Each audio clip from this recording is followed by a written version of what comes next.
This is Canadian Cult Cinema.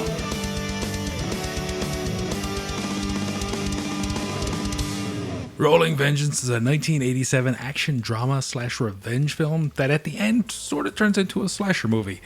And it's all about a monster truck. Okay, so that's a lot to unpack in one sentence, but trust me, Rolling Vengeance is a great Canadian B-movie. Starring Ned Beatty, Lawrence Dane, and Don Michael Paul, it was directed by Steven Stern in one of his few theatrical films. He directed lots of TV movies. Okay, so spoilers are bound from here on in. Let's talk about Rolling Vengeance. The film opens with our main character, Joey Russo, driving a transport truck. He's on his first solo run in his father's rig. He's also accompanied by a great trucking-related song. Joey pulls into the local bar to make his last delivery, late. The delivery's 2 hours late, then you have your dumb fuck kid feed my liquor to the dirt!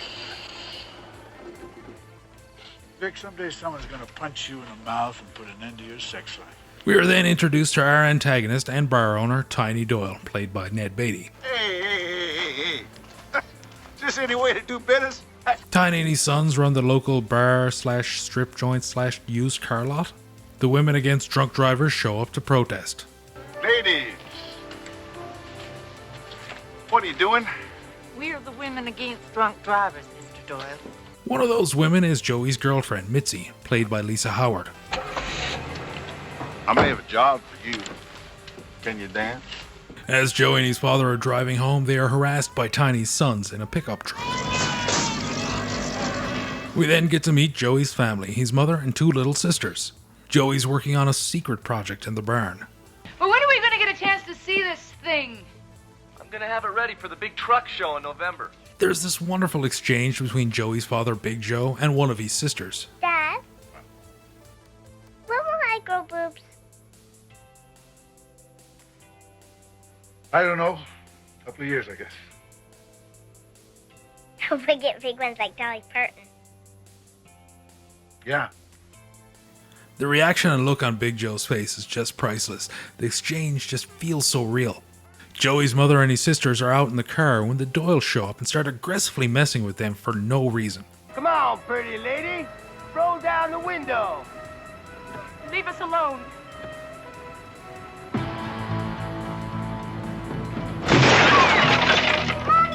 They drive away, but the Doyle boys give chase, and they're forced into the wrong lane, where they are struck by an oncoming transport truck, driven by Joey's friend Steve.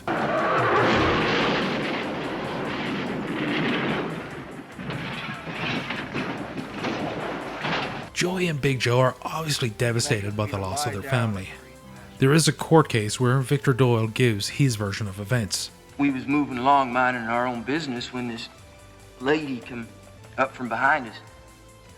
She started to pass us, but I guess she just chose the wrong time because she couldn't get back in the right lane before the truck took her out at the bottom of the hill. He's a liar, Your Honor, a damn liar! Then Steve, the truck driver, gives his version.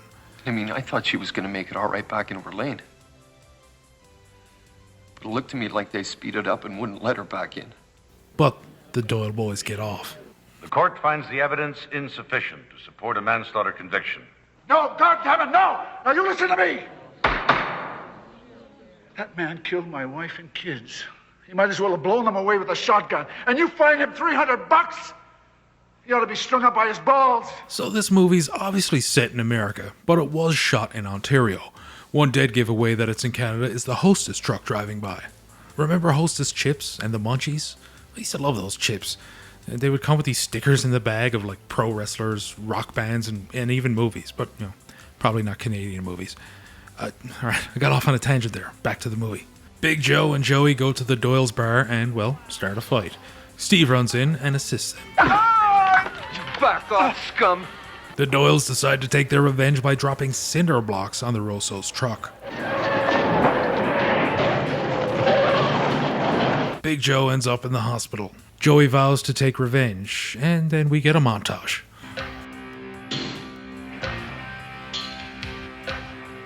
Joey's secret project in the barn was a monster truck, and now it's been fortified, and he's also installed a giant drill on the front of it. He takes the truck to Tiny's car lot / bar. No one knows what could have caused this damage. You got any idea who might have done all this? Not a clue.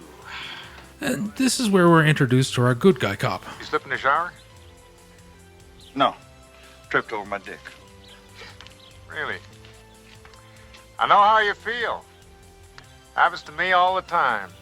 But those Doyles have an idea on who caused all this destruction. All right, I'll give you 3 guesses. First 2 don't count.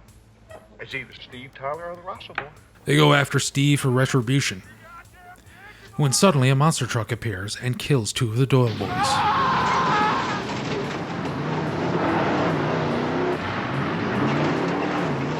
I love the cop's reaction here. How many bodies? 2. Do you need a tow truck? Are we talking major medical and body bags? Oh, shit, Homer, we're talking a street sweeper and a doggy bag here. Now, I would have mentioned the Doyle boys by name here, but even their father can't seem to remember. We want you to look after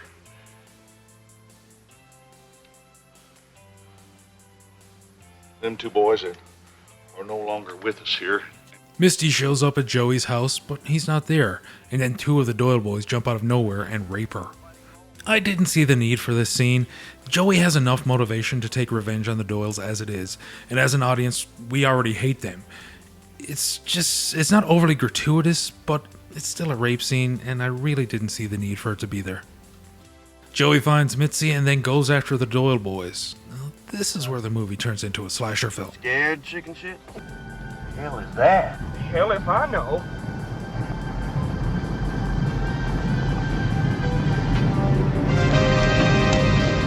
The boys get away, and then like every good slasher film, everything is quiet.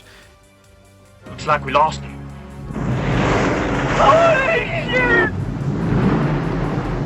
The monster truck then stalks and kills them one by one, even driving through a building. The good guy cop thinks he knows who's driving the killer monster truck. Sly. What? Doesn't it bother you that the only people getting squished are related to Tiny? Not particularly.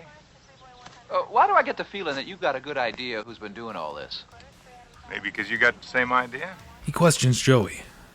There's a vigilante trucker out there that with a good lawyer might get 50 years. Maybe the guy figured that somebody had to do something. Maybe. But I think he's made his point. Big Joe passes away and Joey goes to finish off the Doyles. He destroys the bar. The good guy cop and Mitzi show up and Joey gives up. But then Tiny pops out of the wreckage with a gun and he and the good guy cop shoot each other. Then Vic jumps in the truck and tries to kill both Mitzi and Joey. Mitzi's trapped in the culvert, and the truck's giant drill keeps getting closer and closer. It's a very tense scene. Joey and Vic fight, and Joey stops the truck in the nick of time. And the good guy cop is still alive, and the other cops show up and they find Vic behind the cab of the truck.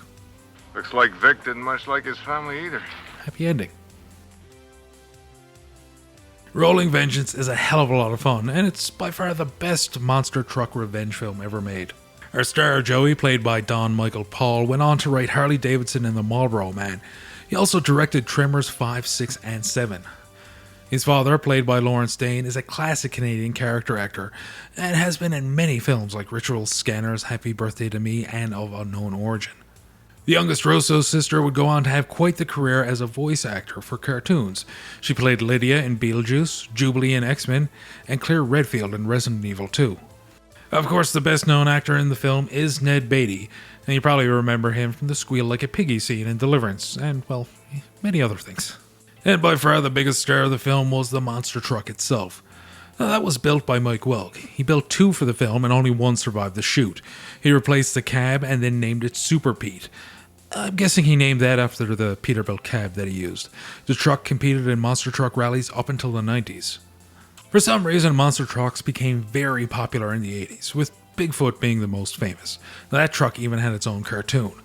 I was always a huge fan of Gravedigger, and there was even Canadian monster trucks as well.